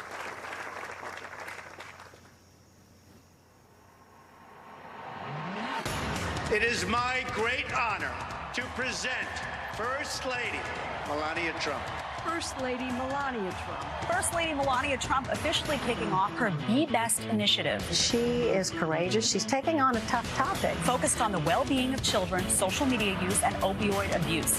Let's join together in a committing to help children dream big, think big, and do all they can to be best in everything they do. This is her showcasing what she brings to the position of First Lady. She is smart, independent, and I think people have underestimated her big time. The First Lady was amazing. She was gracious, empathetic, and showed true compassion. First Lady Melania Trump stepping out onto the world stage. Her Be Best campaign is now going international. She has the advantage of speaking several languages. She can be a diplomat for our country. The sun was shining. She was greeted by children. This, of course, is her continuing to work on her Be Best campaign by shining a spotlight on successful programs that teach children tools and skills. She represents our country with enormous warmth and elegance and grace. Throughout history, women have made lasting impacts on society, and these women represent the strength of the female spirit. As First Lady of the United States, I'm proud of what this country continues to do for women. We as women must continue using our great tool of empowerment, our voices.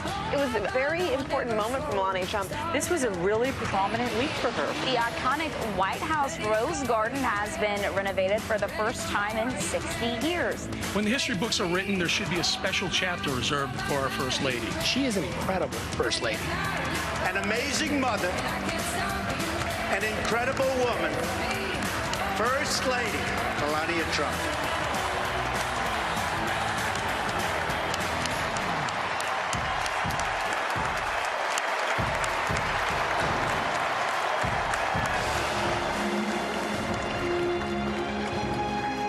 Ladies and gentlemen, please welcome the First Lady of the United States, Mrs. Melania Trump.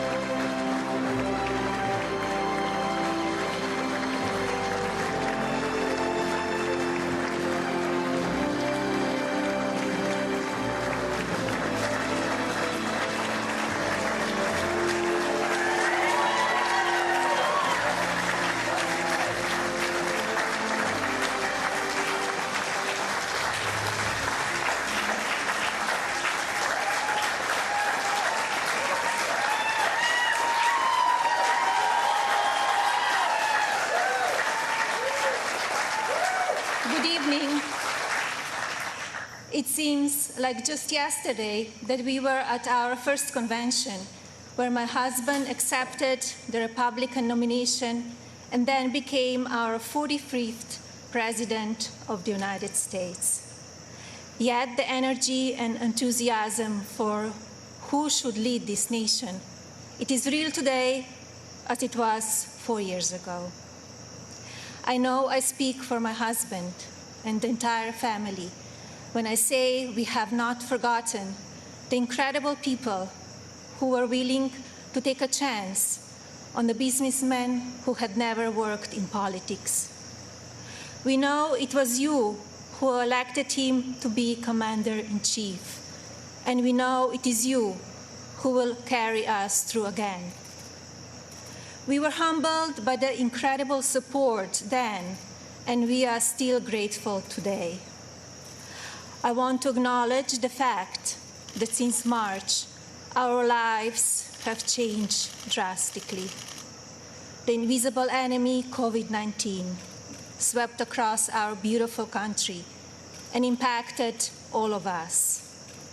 My deepest sympathy goes out to everyone who has lost a loved one, and my prayers are with those who are ill or suffering. I know many people are anxious and some feel helpless. I want you to know you're not alone. My husband's administration will not stop fighting until there is an effective treatment or vaccine available to everyone. Donald will not rest until he has done all he can to take care of everyone impacted by this terrible pandemic. I want to extend my gratitude to all of the healthcare professionals, frontline workers and teachers who stepped up in these difficult times. Despite the risk to yourselves and your own families, you put our country first, and my husband and I are grateful. I have been moved by the way Americans have come together in such an unfamiliar and often frightening situation. It is in times like this that we will look back and tell our grandchildren that through kindness and compassion, strength and determination, we were able to restore the promise of our future. Businesses stepped up and volunteers stepped in. People were eager to share ideas, resources, and support of all kinds with neighbors and strangers alike. It has been inspiring to see what the people of our great nation will do for one another, especially when we are at our most fragile. Speaking of strength and determination, we recently celebrated the 100-year anniversary of the passage of the 19th Amendment. Yesterday, on the North Lawn of the White House, we unveiled an exhibit dedicated to women's suffrage. The exhibit called on children from across the country to send art honoring the meaning of this important time in women's history. When I was judging the entries, I reflected on the impact of women's voices in our nation's story, and how proud I will be to cast my vote again for Donald this November. We must make sure that women are heard and that the American dream continues to thrive.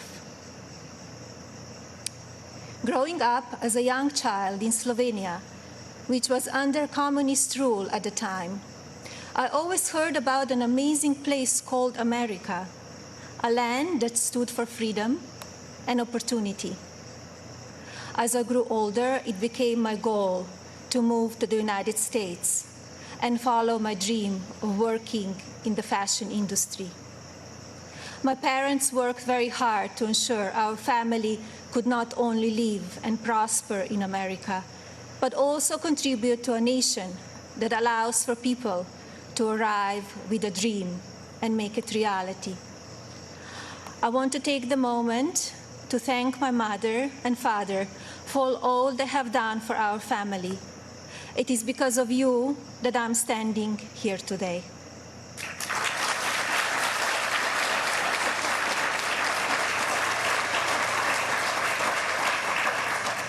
I arrived in the United States when I was 26 years old. Living and working in the land of opportunity was a dream come true, but I wanted more. I wanted to be a citizen. After 10 years of paperwork and patience, I studied for the test in 2006 and became an American citizen.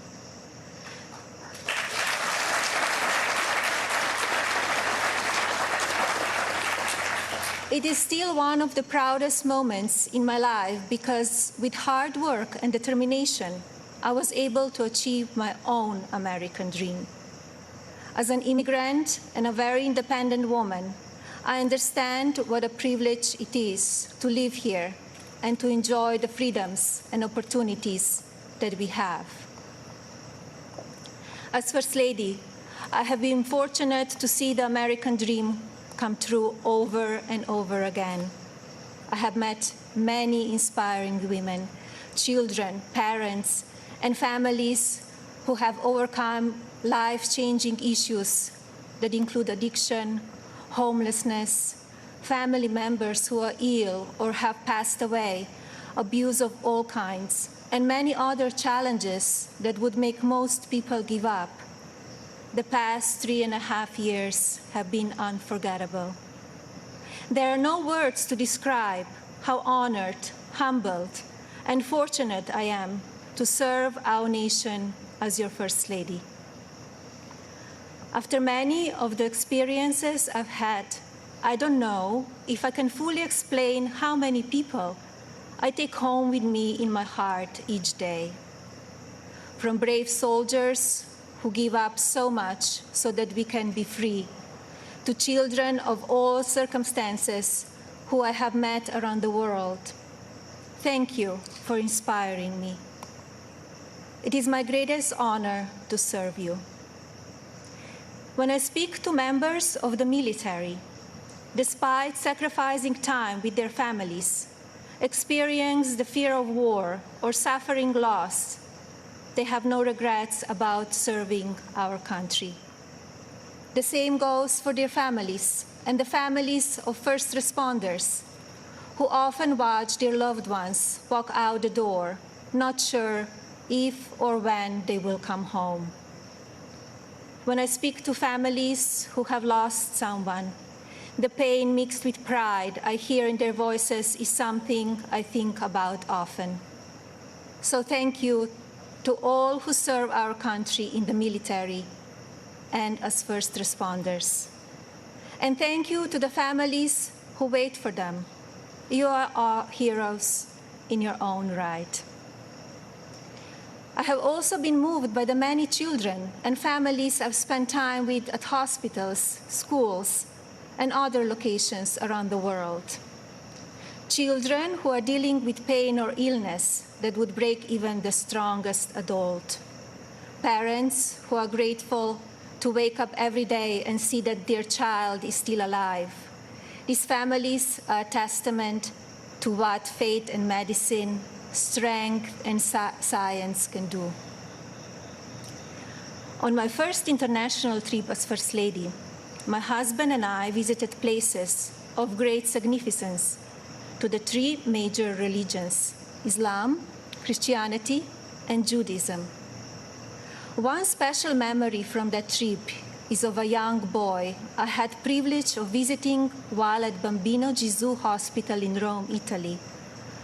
While there, I read the little boy a story and learned that he and his family had been waiting for a heart for a very long time, and he had a grim prognosis.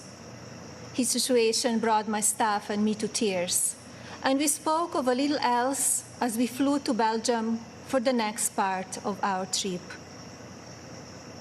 Upon landing just a few hours later, we learned that a heart had been donated and would be going to the little one. I think about him often, along with so many amazing and strong young patients across our own country. More profound and sadly unavoidable examples of our country's strength and character have occurred in the communities that have been impacted by natural disasters. Hurricanes, tornadoes, and flooding may show the ugly side of Mother Nature, but in their aftermath, they can show us a beautiful side of humanity. My husband and I have visited many places that have been affected by natural disaster, and we are deeply moved by the strength of the people who have lost everything and the kindness of neighbors and communities. The common thread in all of these challenging situations is the unwavering resolve to help one another. I recognize the stories I just told about people who survive extraordinary circumstances. But Donald and I are also inspired by the millions of Americans who wake up each day with a simple yet courageous goal of providing for their families and keeping them safe. You are the backbone of this country. You are the people who continue to make the United States of America what it is, and who have the incredible responsibility of preparing our future generations to leave everything even better than they found it. Just as you are fighting for your families, my husband, our family, and the people in this administration are here fighting for you. No matter the amount of negative or false media headlines or attacks from the other side, Donald Trump has not and will not lose focus on you. He loves this country, and he knows how to get things done. As you have learned over the past 5 years, he's not a traditional politician. He doesn't just speak words. He demands action, and he gets results. The future of our country has always been very important to him, and it is something that I have always admired. In fact, it is to help ensure a better future for our next generation that I launched Be Best, my initiative to help children achieve their fullest potential. Be Best has one simple goal: teaching youth about the importance of their well-being, both mentally and physically. This also includes understanding online safety and the dangers of opioid and drug abuse. Through Be Best, my office and I have been able to highlight people, programs, and organizations that are doing extraordinary things in our country and around the world. I continue to believe that by shining a light on these positive examples, others across the country and globe will become inspired to do their part for our next generation. Helping children is not a political goal. It is our moral imperative. When I think back to a defining moment of Be Best, my mind goes to a trip I took to Africa. On that vast and beautiful continent, I was able to visit the countries of Ghana, Malawi, Kenya, and Egypt. One of those visits, in particular, had a profound impact on me. Ghana, on the coast of West Africa, was the first stop on my trip, and I experienced firsthand its warm people and their traditions. While there, I visited the Cape Coast Castle and learned more about the beginning of a cruel and often deadly journey in the era of the slave trade. I was horrified when I listened to the guide tell me so many inhumane stories, and I gained new perspectives. It is time in our history we must never forget, so that we can ensure that it never happens again. Like all of you, I have reflected on the racial unrest in our country. It is a harsh reality that we are not proud of parts of our history. I encourage people to focus on our future while still learning from our past. We must remember that today we are all one community comprised of many races, religions, and ethnicities. Our diverse and storied history is what makes our country strong, and yet we still have so much to learn from one another. With that in mind, I like to call on the citizens of this country to take a moment, pause, and look at things from all perspectives. I urge people to come together in a civil manner so we can work and live up to our standard American ideals. I also ask people to stop the violence and looting being done in the name of justice, and never make assumptions based on the color of a person's skin. Instead of tearing things down, let's reflect on our mistakes, be proud of our evolution, and look to our way forward. Every day, let us remember that we are one nation under God, and we need to cherish one another. My husband's administration has worked to try and effect change when it comes to issues around race and religion in this country. He is the first president to address a special session of the United Nations General Assembly to call upon countries across the world to end religious persecution and honor the right of every person to worship as they choose. He has made substantial investments in our historically Black colleges and universities. This president also continues to fight for school choice, giving parents more options to help their children flourish. My husband knows how to make a real change. From the day that I met him, he has only wanted to make this country the best it can be.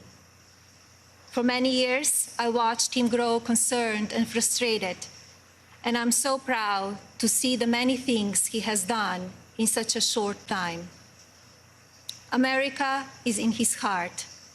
So while at times we only see the worst of people and politics on the evening news, let's remember how we come together in the most difficult times. And while debate rages on about issues of race, let's focus on the strides we have made and work together for a better tomorrow for everyone. Our administration has also devoted historic resources and produced life-saving results by raising awareness around opioid addiction and drug abuse, especially for children. When so often the headlines are filled with gossip, I want to take this moment to encourage the media to focus even more on the nation's drug crisis.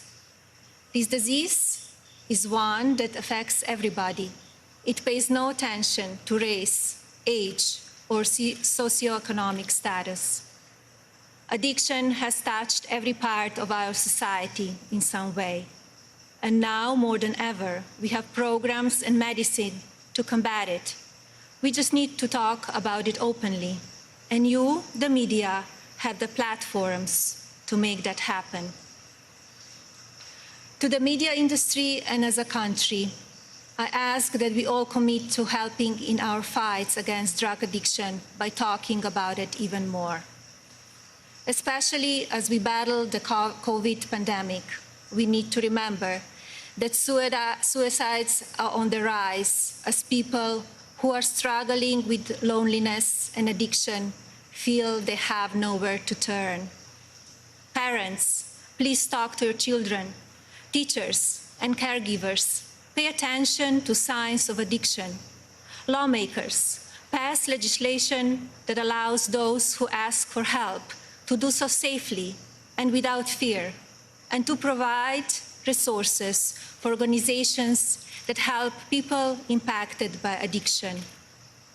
When the stigma is removed, people will no longer be ashamed to ask for help, and lives will be saved.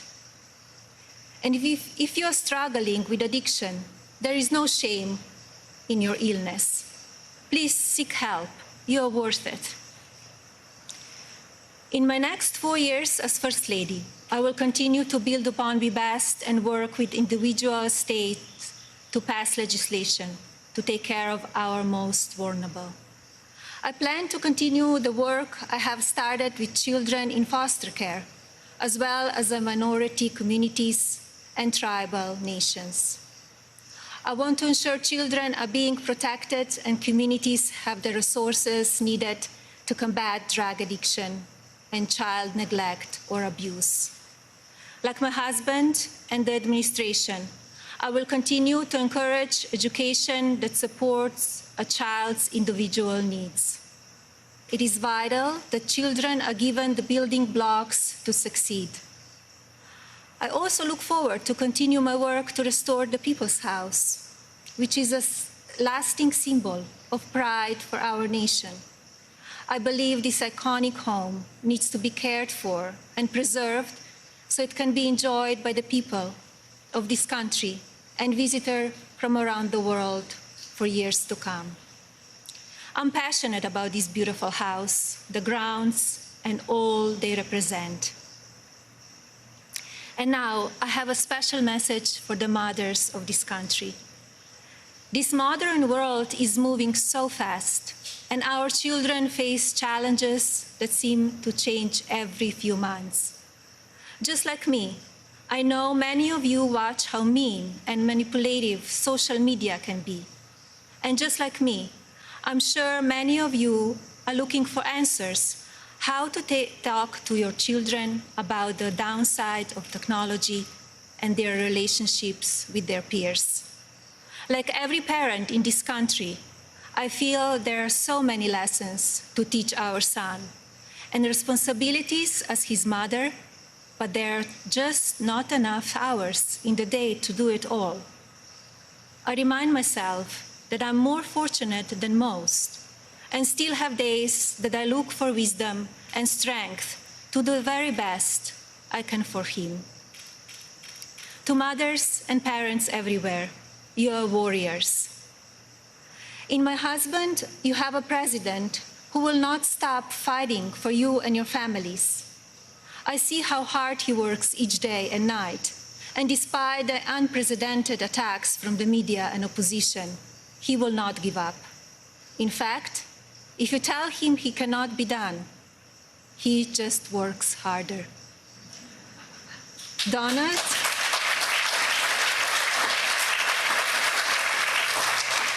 Donald is a husband who supports me in all that I do.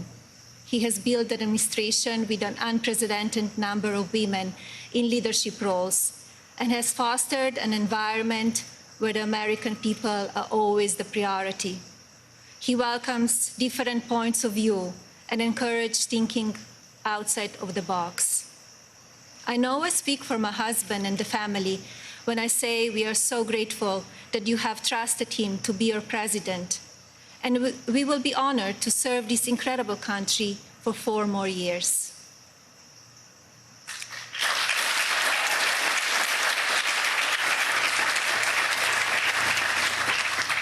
As you have heard this evening, I don't want to use this precious time attacking the other side, because as we saw last week, that kind of talk only serves to divide the country further.